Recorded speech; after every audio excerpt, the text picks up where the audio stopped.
बात को प्रस्तुत करता है। अर्थात यह दैवीय पुष्टिकरण है। दैवीय पुष्टिकरण, इसमें कहीं भिन्न कोई दूसरा और नहीं हो सकता। यह एक अजीब दर्शन था जिन्होंने इस्राएल और गड़े हुए लोगों ने देखा। और इस प्रकार की घटनाएं तब होती है जब परमेश्वर किसी अद्भुत कार्य मनुष्यों के बीच में करता है, और बाइबल में भी ऐसा वर्णन हमें दिखता है। प्रभु यीशु मसीह के जी उठने के समय में ऐसी ज्योति निकला, इसकी मां ने देखा कि वो लोग ज्योति देख करके गिर गए। और ये जी उठने के बाद से एक नया काल आरंभ हुआ। और यहाँ पर जब हम देखते हैं प्रभु यीशु मसीह के जन्म के द्वारा से यह घोषणा किया जा रहा है कि अब परमेश्वर की शांत मनुष्यों के बीच में प्रकट है, उसका सामर्थ प्रकट है। अर्थात परमेश्वर की सक्रिय उपस्थिति और सामर्थ को प्रकट किया गया, जो कि गहरे लोगों ने देखा। अर्थात परमेश्वर अब मनुष्यों को एक गाइडेंस देगा, मनुष्यों को एक अगुवाई देगा, और यह अगुवाई परमेश्वर की ओर ले जाएगी। और ये आनंद और खुशी का संदेश इसलिए भी देते हैं क्योंकि अब परमेश्वर का राज मनुष्यों पर उतर आया।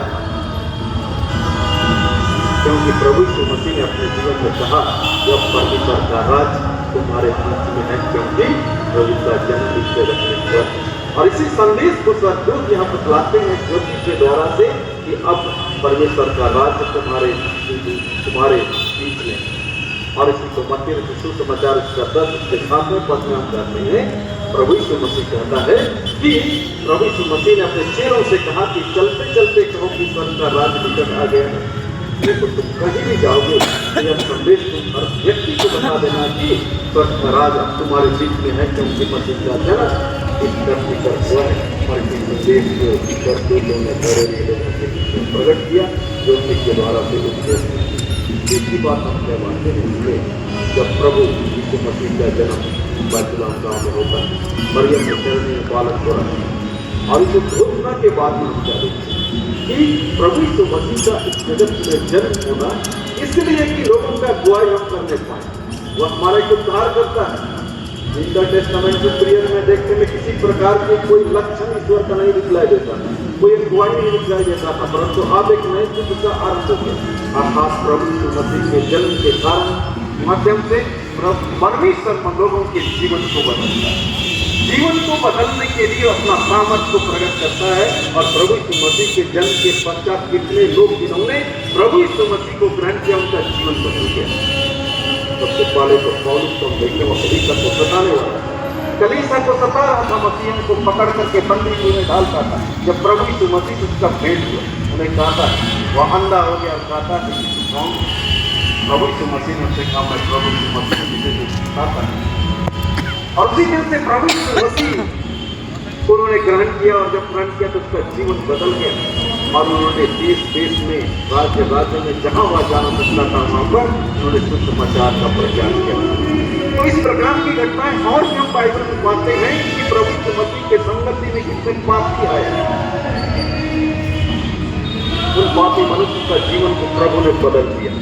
और प्रभु यीशु मसीह के जन्म लेने का भी एक उद्देश्य था कि परमेश्वर की इसके माध्यम से लोग परमेश्वर को समझ पाए और अपने जीवन को बदल दें, अपने स्वभाव को बदल दें, और बुराइयों से दूर होकर के परमेश्वर की संगति में आ जाए। नासरत का यीशु जो आज से 2000 धरती को जन्म दिया, इसलिए कि वह लोगों के मन को बदलते, विचारों को बदलते, साथ यीशु मसीह उद्धार करता है।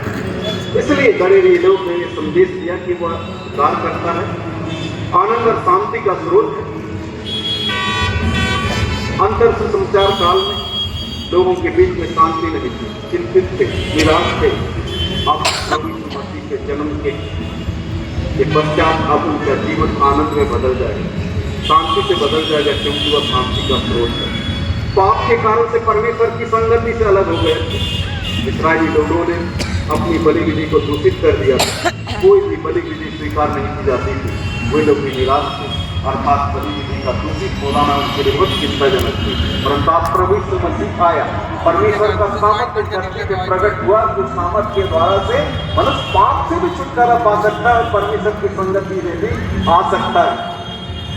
और इसीलिए स्वर्गदूत जा रहे थे, जिसको हम यह पाते हैं आकाश में परमेश्वर की महिमा और पृथ्वी पर उन मनुष्यों में जिनसे वह प्रसन्न है शांति, क्योंकि अब परमेश्वर की अद्भुत योजना पूरी हुई।